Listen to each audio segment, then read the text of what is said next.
प्रवासात घेऊन जाण्यासाठी लाल भोपळ घारगे आपण इथे बनवून घेणार आहे. 1 किलो भोपळा पाठीमागची साल काढून कुकरला शिजवून घेतलाय. मॅचरच्या साहाय्याने आपल्याला गरगट करून घ्यायचा. आपल्याला किती गोड पाहिजे त्यानुसार तुम्ही यामध्ये गूळ घालून घ्यायचा. गूळ घातला की 5 मिनिटं आपल्याला शिजून घ्यायचा.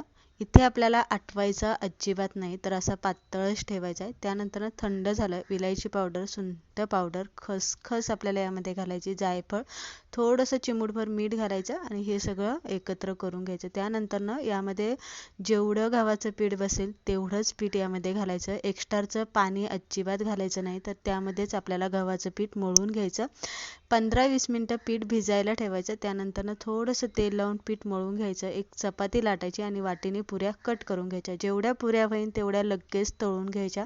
छान अशा टम फुगलेल्या कमी तेलकट आपले इथे भोपळ घारगे बनवून तयार झालेले. रेसिपी आवडली तर लाईक करा.